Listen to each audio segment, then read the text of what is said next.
Praise to the lord. ఈరోజు దేవుడు మనకిచ్చినటువంటి వాగ్దానం ఏంటంటే, యెషయా గ్రంథము 54వ అధ్యాయము 3వ వచనం, పాడైన పట్టణములను నివాస స్థలముగా చేయును. ఆమేన్. పాడైనటువంటి మన పట్టణములలో తిరిగి మనము నివాసము చేస్తాము. సామెతల గ్రంథము 25వ అధ్యాయము 28వ వచనం, ప్రాకారము లేక పాడైన పురము ఎంతో, తన మనస్సును అణుచుకొనలేనివాడు అంతే.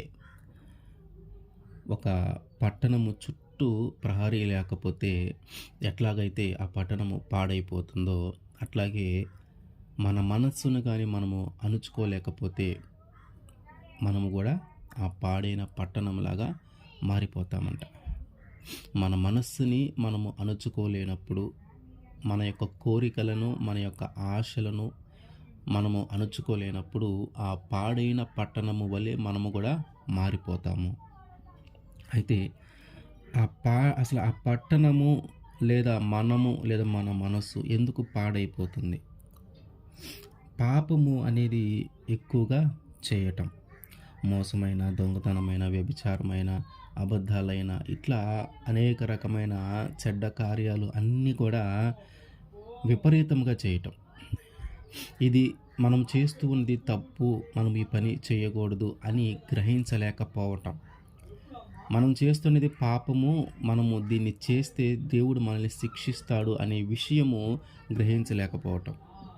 ఒకవేళ మనము చేసేది తప్పు, మనం ఇట్లాంటి పాపం చేస్తూ ఉన్నాం, దీనివల్ల మనకి ఇలాంటి శిక్ష రాబోతుంది, దేవుడు మనల్ని ఎలా జీవించమన్నాడో మనం అలా జీవించట్లేదు, దేవుడు మనకి ముందుగానే ఎట్లా జీవించాలని తెలియజేసి ఉన్నాడు కాబట్టి మనం అలా జీవించకుండా పాపంలో జీవిస్తూ ఉన్నాము, మరి వీటన్నిటిని బట్టి రేపు మనము శిక్ష అనుభవించాలి అని తెలిసి కూడా, ఆ విషయము తెలిసి కూడా కొన్నిసార్లు ఆ పాపాన్ని వదిలిపెట్టలేక ఆ పాపము చేస్తూనే ఉంటాం. ఎవరైతే ఆ పాపాన్ని వదిలిపెట్టలేక చేస్తూ ఉన్నారో వాళ్ళందరినీ దేవుడు ఒకసారి గద్దిస్తాడు. ఏదో ఒక విధంగా, ఒక శ్రమ ద్వారా కానీ, ఒక వ్యాధి ద్వారా కానీ, ఒక బాధ ద్వారా కానీ, ఏదో ఒక విధంగా దేవుడు గద్దిస్తాడు. తను చేసేటువంటి పాపాన్ని తనకి గుర్తు చేస్తాడు. ఎందుకంటే ఆ పాపాన్ని దేవుడి దగ్గర ఒప్పుకొని తిరిగి ఆ పాపంలో పడకుండా ఉంటావనే ఉద్దేశంతో ఆయన ఒకసారి గద్దిస్తాడు. అయితే కొంతమంది ఆ గద్దింపుకు లోబడతారు. ఎప్పుడైతే ఆ బాధ కలిగిందో, అయ్యో నేను పలానా తప్పు చేశాను, ఆ పలానా తప్పు వల్లే నేను ఇవాళ ఈ బాధ పడతా ఉన్నాను, నేను పలానా మోసం చేశాను, నేను ఆ మోసం చేయటం వల్లే ఈరోజు నేను ఈ బాధపడుతూ ఉన్నాను, నేను పలానా పాపం చేశాను, ఆ పాపం వల్లే నేను ఈరోజు శ్రమ అనుభవిస్తూ ఉన్నాను, ఈరోజు నాకు ఈ వ్యాధి కలిగిందంటే కేవలం నేను చేసిన పాపాన్ని బట్టే దేవుడు నాకు శిక్ష విధించాడేమో అని తెలుసుకొని, దానిని బట్టి వారి మనస్సును మార్చుకొని, వారి మనస్సును అణుచుకొని వారు ఆ పాపంలో తిరిగి పడిపోకుండా వారు మార్చబడుతూ ఉన్నారు. కానీ కొంతమంది మాత్రము ఇప్పటికీ కూడా ఆ పాపాన్ని వదిలిపెట్టలేక ఆ పాపానికి బానిస ఇంకా అదే పాపంలో కొనసాగుతూ ఉంటారు. ఎప్పుడైతే ఈ పాపాన్ని వదిలిపెట్టలేకుండా, ఎప్పుడైతే ఈ పాపంలో జీవిస్తూ ఉన్నారో అప్పుడు దేవుడు ఆ ప్రాంతాన్ని లేదా ఆ పట్టణాన్ని శపిస్తాడు. ఆ ప్రాంతాన్ని లేదా పట్టణాన్ని శపించినప్పుడు అప్పుడు అది పాడైన పట్టణంగా ఎంచబడుతుంది. నినివే ప్రజలను కానీ మనం చూసుకుంటే అది ఒక పాపములో ఉన్నటువంటి పట్టణంగా దేవుడు మనకి చెప్తా ఉన్నాడు. వారు ఎంతగా పాపము చేశారంటే వారి యొక్క పాపములకు బలి అయిన వారి యొక్క మొర దేవుడి దగ్గర దాకా వెళ్ళింది. అది కూడా చాలా ఎక్కువగా, ఆ మొర చాలా ఎక్కువగా వెళ్తూ ఉంది. నినివే వల్ల మేము ఇబ్బంది పడ్డాం, నినేలో ఇంత పాపం జరుగుతూ ఉందని దేవుడి దగ్గర దాకా ఆ మొర వెళితే, దేవుడు ఈ పాడైన పట్టణము, ఇది చాలా పెద్ద పట్టణము, ఇది పాడైన పట్టణము, దీనిని మార్చుకోవాలి అని ఒక యోనాని పంపించాడు. వారందరూ కూడా, అయితే యోనా అక్కడ ప్రకటించడానికి కూడా చాలా భయపడ్డాడు. వాళ్ళు తప్పు చేస్తున్నారనే విషయము వాళ్ళకి చెప్పడానికి చాలా భయపడ్డారు. వాళ్ళు తప్పు చేస్తున్నారనే విషయము వారికి తెలియలేనంత స్థితిలో వాళ్ళు ఉన్నారు. ఇదిగో మనమంతా ఈ పట్టణంలో నివసించే వారమంతా మనము తప్పు చేస్తున్న వాళ్ళమే, ఈ పట్టణంలో నివసించే వారమంతా మనము పాపం చేసిన వారమే అనే విషయాన్ని వాళ్ళు గ్రహించలేకున్నారు. వారి యొక్క తప్పును దేవుడు యోనా ద్వారా తెలియజేశాడు.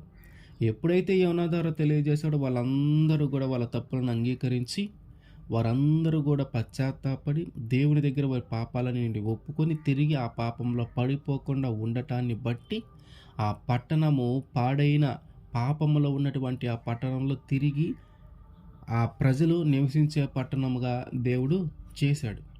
మన జీవితంలో కూడా అంతే, మనము కూడా అంతే.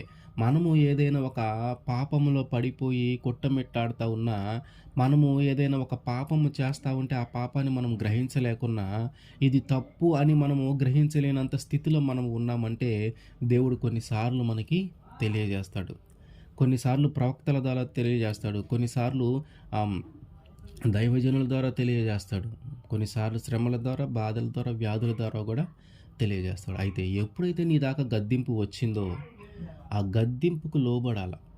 ఎప్పుడైతే నీ దాకా గద్దింపు వస్తుందో ఆ గద్దింపుకు ఖచ్చితంగా లోబడాల. ఎప్పుడైతే నువ్వు లోబడతావో అప్పుడు దేవుడు నిన్ను పాడైన వానిగా చేయకుండా మంచివానిగా ఉంచుతాడు. ఎప్పుడైతే నువ్వు గద్దింపుకు లోబడతావో ఏ వ్యాధి నీ దరికి చేరదు. ఎప్పుడైతే నువ్వు గద్దింపుకు లోబడతావో ఏ శ్రమ నీకు రాదు. గద్దింపుకు లోబడనొల్లని ప్రజలు, గద్దింపుకు లోబడని పరిస్థితుల్లో మాత్రం ఖచ్చితంగా ఆ శిక్షకు నువ్వు అనుభవించాల్సి వస్తుంది. అసలు ఇర్మీయా గ్రంథము 6వ అధ్యాయము 8వ వచనం, యెరూషలేమా, నేను నీ యొద్ద నుండి తొలగింపబడకుండునట్లునో, నేను నిన్ను పాడైన నిర్మానుష్య ప్రదేశముగా చేయకుండా ఉండునట్లునో శిక్షకు లోబడుము. ఏమంటున్నాడు? శిక్షకు లోబడాలంట మనం. ఆయన గద్దింపుకు, ఆయన శిక్షకు ఎప్పుడైతే మనము లోబడతామో అప్పుడు మన మీదకి రాబోతున్నటువంటి ఆ పాప ఫలితము, మన మీదకి రాబోతున్నటువంటి మనము చేసినటువంటి తప్పుల యొక్క ఫలితము ఆయన దాని నుంచి మనల్ని తప్పిస్తాడు.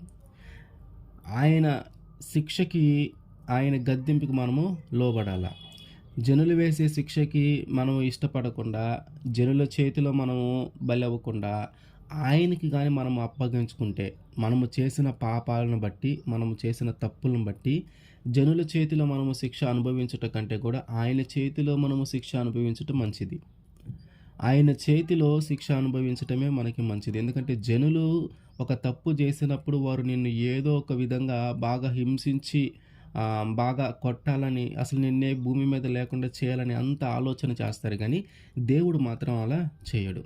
దేవుడు కోరుకునేది ఏంటంటే నువ్వు చేసింది తప్పు అనే విషయం నువ్వు తెలుసుకోవాలి.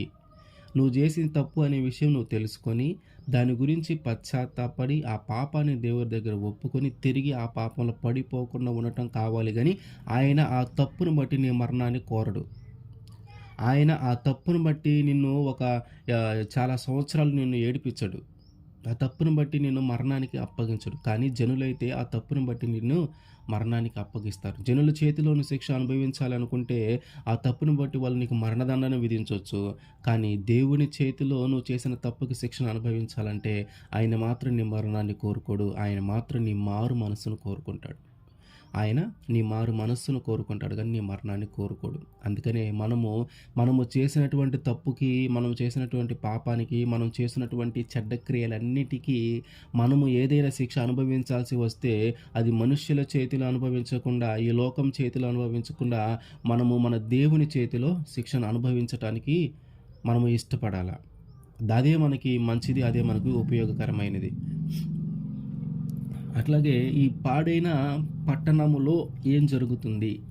ఈ పాడైన పట్టణంలో ఏం జరుగుతుంది? అట్లాగే మనము పాడైపోయిన పట్టణంలాగా మనల్ని కూడా చెప్తూ ఉన్నాం. కాబట్టి మన జీవితంలో కూడా ఏం జరుగుతుంది? ఆ పాడైనటువంటి ఆ పట్టణంలో నివసించడానికి ఎట్లాంటి అవకాశము ఉండదు. అంటే ఒక పాడైన పట్టణంలో అక్కడ ఉన్నటువంటి ప్రజలు చిన్న చిన్నగా అక్కడి నుంచి వెళ్ళిపోతారు. అది పాడైపోయిన పట్టణము. ఇక అందులో నివసించటానికి అది యోగ్యమైనది కాదు.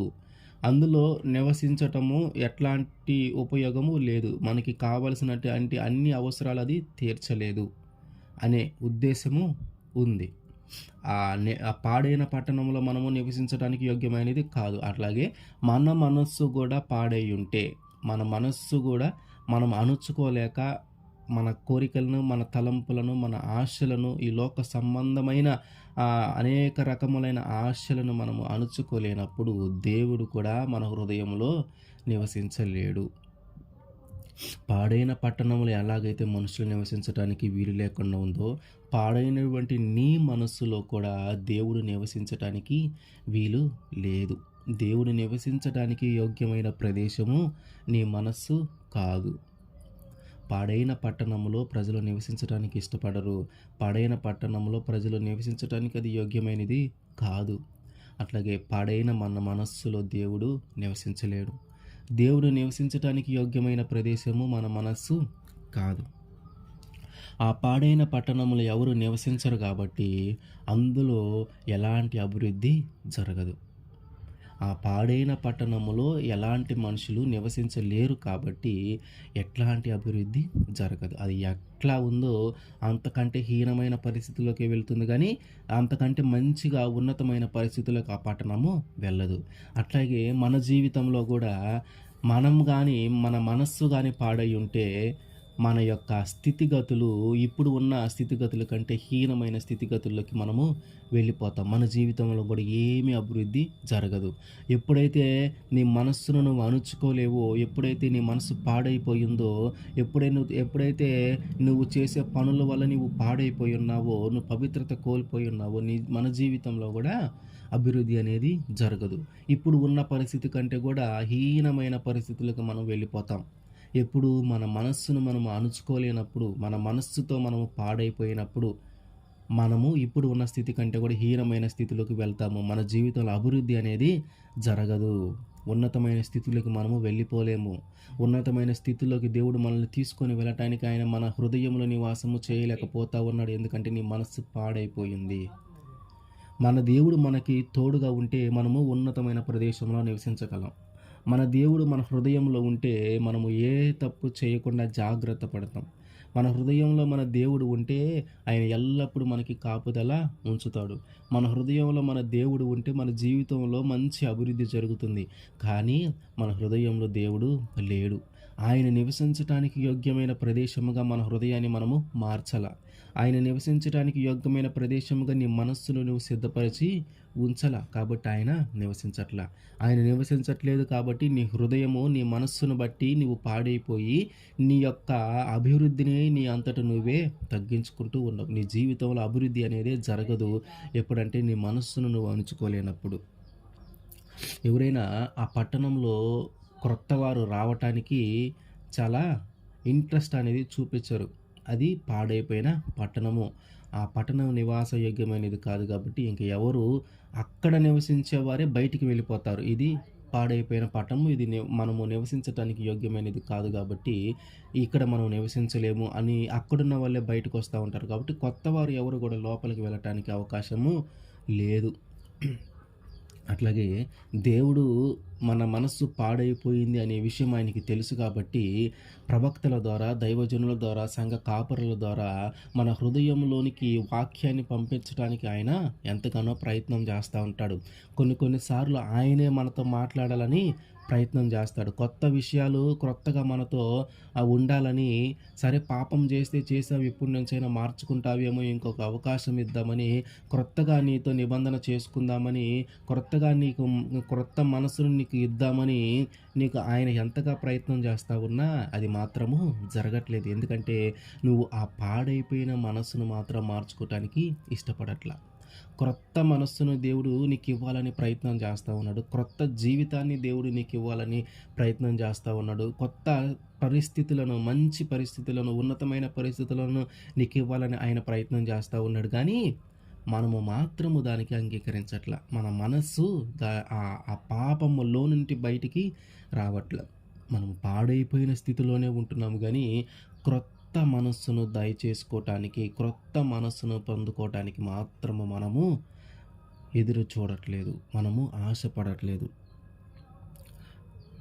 ఈ విధంగా మనము పాడైపోయిన పట్టణముగా మనము మార్చబడి ఉన్నాం. ఆమోసు గ్రంథము 9వ అధ్యాయము 4వ వచనం. మరియు శ్రమనందుచు ఉన్న నా జనులగు ఇశ్రాయేలీయులను నేను చెరలో నుండి రప్పింతును. పాడైన పట్టణములను మరలా కట్టుకొని వారు కాపురముందురు. చెరలో నుంచి విడిపించి మన పాడైపోయినటువంటి పట్టణములను ఆయన తిరిగి నివాసముండే యోగ్యముగా మారుస్తాడు. చెర అంటే ఏంటి? పాపము. ఏ తలంపులతో అయితే నీవు పాపంలో పడిపోతా ఉన్నావో, ఏ ఆశలతో అయితే నువ్వు పాపంలో పడిపోతున్నావో, ఏ కోరికలతో అయితే నువ్వు పాపంలో పడిపోతూ ఉన్నావో, ఏమి ఆశ చూసి ధనము విషయంలో పాపం పడిపోతూ ఉన్నావేమో, ఆస్తులు సంపాదించుకోవటానికి పాపంలో పడిపోతూ ఉన్నావేమో, మనుషుల దగ్గర మెప్పు పొందటానికి పాపంలో పడిపోతూ ఉన్నావేమో, ఇట్లా అనేక రకమైన పాపాలున్నాయి. వేటి ద్వారా నువ్వు పాపంలో పడిపోతూ ఉన్నావో ఆ పాపము నుంచి నిన్ను విడిపించి తిరిగి నీవు నివసించే ఆయన నివసించే మనస్సుగా మన మనస్సును మారుస్తాడు. ఎట్లాగైతే ఇజ్రాయేలీయులను శ్రమ నుంచి విడిపించి ఆ పాడైపోయిన పట్టణములు బాగు చేయించి తిరిగి ఆ పట్టణంలో నివసించేలాగా దేవుడు చేస్తున్నాడో, అట్లాగే పాడైపోయినటువంటి మన మనస్సును, పాడైపోయినటువంటి మన శరీరమును, పాడైపోయినటువంటి మన అవయవములన్నిటినీ ఆయన సరిచేసి ఏ పాపము ద్వారా మనము ఏ పాపము ద్వారా మనము పాడైపోయామో, ఏ మోసము ద్వారా మనం పాడైపోయామో, ఏ కోరికలు ఆశలు తలంపుల ద్వారా మనం పాడైపోయామో, దేని ద్వారా మనము ఆ పాపంలో నుంచి బయటకు రాలేకపోతా ఉన్నామో, వీటన్నిటి నుంచి ఆయన విడిపించి తిరిగి మన మనస్సును మనల్ని పవిత్రముగా మార్చి మన మనసును పరిశుద్ధముగా ఉంచి తిరిగి ఆయన మన మనసులో నివసించేలాగా మనల్ని మారుస్తాడు. అందుకని ఆయన అంటున్నాడు, పాడైపోయిన పట్టణములను నేను నీ వాసస్థలముగా చేస్తాను. నీ హృదయము, నీ మనస్సు, నీ శరీరము, నీ అవయవాలు అన్నీ పాపము ద్వారా పాపం చేసి ఆ పాపంలోనే పడిపోయి దేవుని శిక్షకు లోబడకుండా నీ ఇష్టానుసారంగా జీవించి పాపంలో పడిపోయి ఆ వ్యాధితోనో, బాధతోనో, శ్రమలతోనో ఉన్నావేమో, దేవుడు అంటున్నాడు, ఇదిగో నేను తిరిగి నిన్ను బాగు చేస్తాను. ఇదిగో ఎట్లాగైతే పాడైపోయిన పట్టణములను బాగు చేసి నివాస స్థలముగా నేను చేస్తూ ఉన్నానో, అట్లాగే పాడైపోయినటువంటి నిన్ను తిరిగి నేను బాగు చేసుకొని నీ హృదయంలో నేను నివసిస్తాను. నీ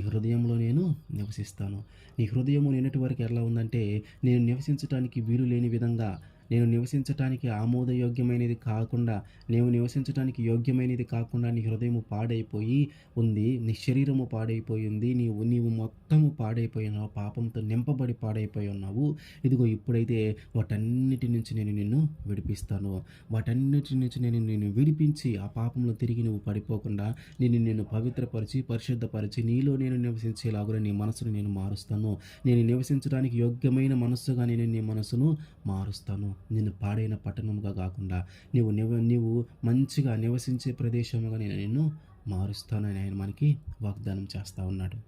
ఆమేన్.